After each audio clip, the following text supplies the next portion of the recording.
مبادرة الحكومة المنفتحة هي واحد المبادرة دولية اللي انطلقت في الولايات المتحدة الأمريكية في سنة 2011 اللي الهدف ديالها هي أنه الحكومات تشرك المواطنين والمجتمع المدني في صياغة السياسات العمومية، وأيضا تخدم معهم شفافية وتشارك معهم معلومات أكثر.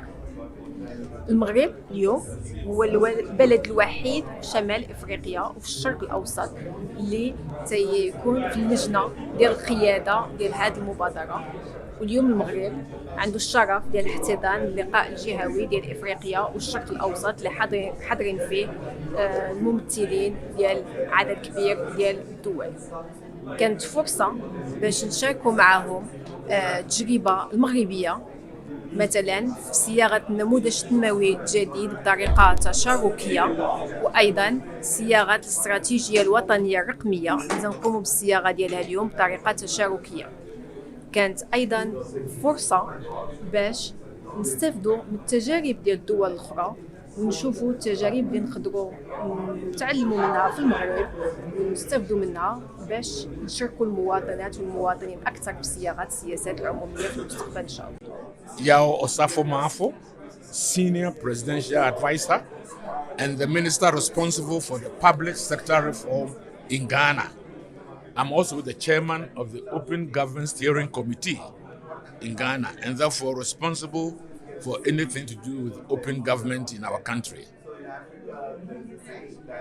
We have tried as much as possible to create laws which makes open government easy. Because if you rely on voluntary information, it doesn't work. People must do the things right by law. And this is typical of all the British colonies.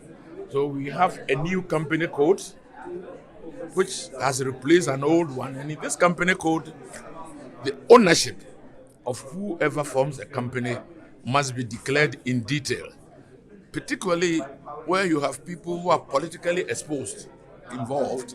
Then we are very keen about who they are, where they come from, the details about themselves. We also realize that Ghana as a country is a major mineral exporting country. We export gold, diamonds, bauxite, manganese, and most of the ownership are foreign multinationals. Therefore, open government is extremely important to us. Otherwise, there are all kinds of cover-up in the whole extraction. And I would say that within the last 5 years, we have put a lot of laws in place. We have the Ghana Extractive Industry Law, which makes it mandatory for every mining company to declare who the owners are, where they come from, and what they represent. We have access to information law, we have public information law, which also makes it mandatory for certain information to be disclosed to the public. And now, to register a company in Ghana, we need to know who are the beneficial owners of these companies. You cannot just use any name which is not recognized, which is covered up, and if they are owned by companies who own these other companies, so that we are able to trace back the actual owners and then we deal with them accordingly. So our aim is transparency in governance. Our aim is to make sure that we have total information about who are owning these operative companies. And so far, so good. Which is a partnership of 77 countries, 106 local governments, and thousands of civil society organizations, including 15 countries and 23 local governments in Africa and the Middle East.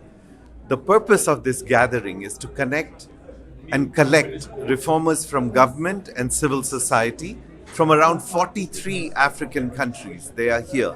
The goal is to join forces in advancing concrete reforms that deliver better governance for citizens. And what does that mean? They are joining together to advance reforms that fight corruption. For instance, Kenya and Nigeria advancing reforms to open up procurement contracts or company ownership, which can often be the source of corruption.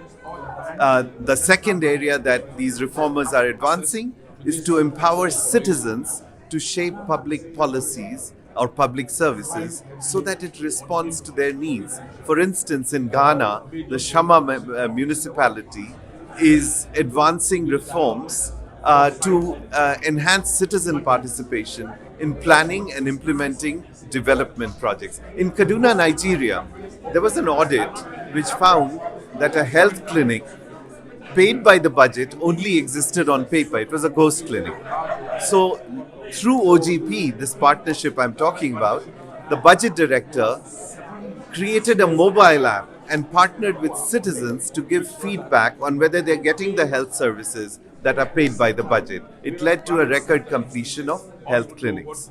A third area that these reformers are advancing is inclusion of marginalized groups, people who don't have a voice, the poor, the marginalized. So for instance, in Côte d'Ivoire, they do participatory budgeting, which means, the budget can be a distant thing, but women's groups have come together to set priorities of the budget and fund projects that respond to their needs. In Jordan, the reformers are empowering youth in the formation of their national youth strategy. So these are examples of what these reformers and activists gathered here are trying to do, which is to advance ambitious reforms which make a difference in citizens' lives by fighting corruption, by improving public service delivery, and by including historically marginalized groups.